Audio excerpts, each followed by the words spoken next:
Ahojte, dneska si ukážeme takýto kempingový stan, ktorý je určený na sprchovanie, prezliekanie, ale aj toaletu.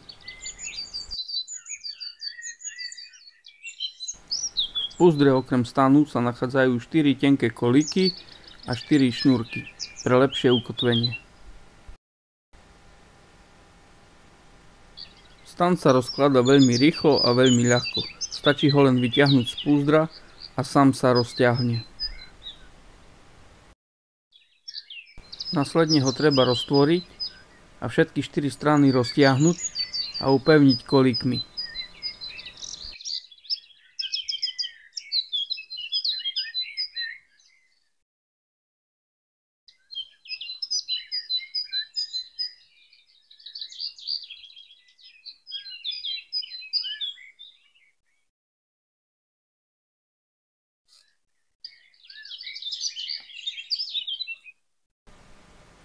Otvoríme ho pomocou dvoch zipsov. Následne otvor zrolujeme a prichytíme ho pomocou šnúrok na oboch stranách.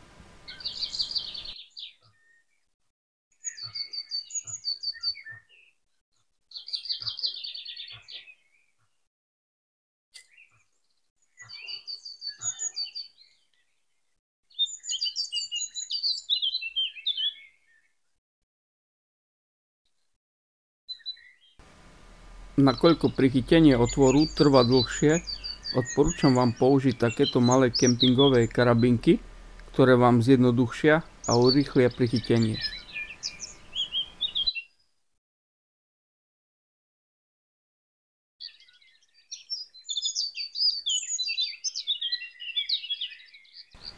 Odporúčam vám ich použiť aj na bočné ukotvenie, a tak si viete šnúrky rýchlo a jednoducho odstrániť a použiť ich kdekoľvek.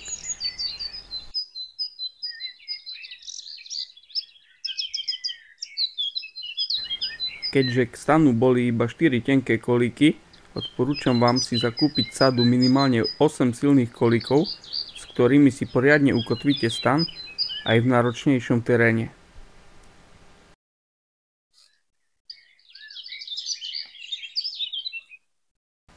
Čo sa týka priestoru vo vnútri stanu, tak viete sa v ňom pohodlne prezliesť, vykonať toaletu a osprchovať sa jedine v sede alebo v pokľaku.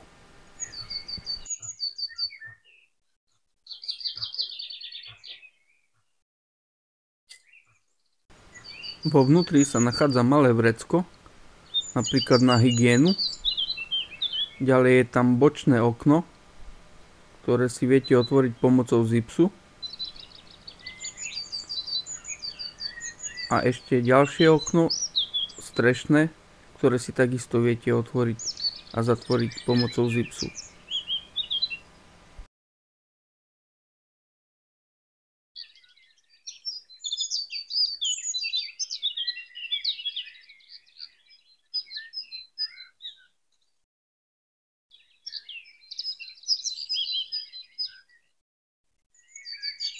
Čo sa týka stanu, tak neslúži ako ukryt pred dažďom, pretože ani materiál a ani šitie nezodpovedajú týmto podmienkam.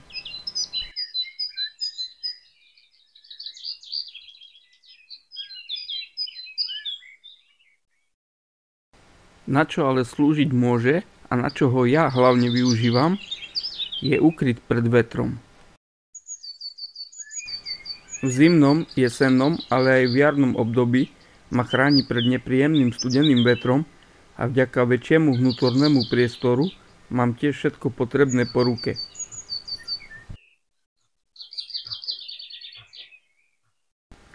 Takto si viem spríjemniť aj krátku vychádzku s nepríjemným vetrom.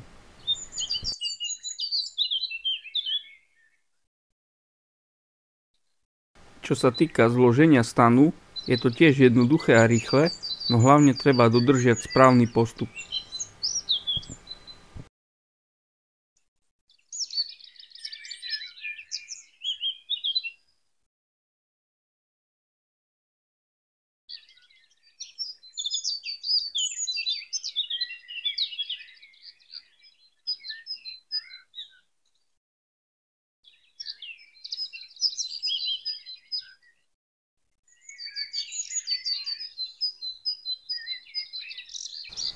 Po vybrati kolíkoch steny stanu zložíme na polovicu.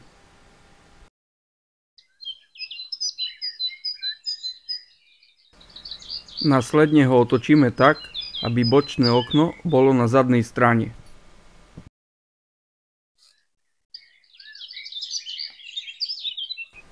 Vrch si zohneme ku spodnej časti stanu a následne boky podsunieme pod seba.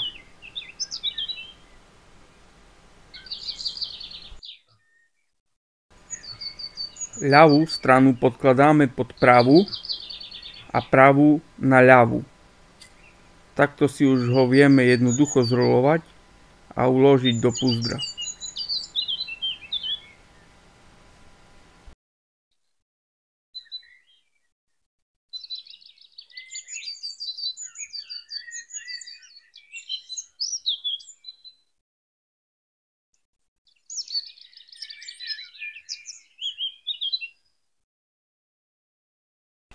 Takto zabalený stan nezaberá veľa miesta, takže ho môžete mať kedykoľvek so sebou, napríklad v aute.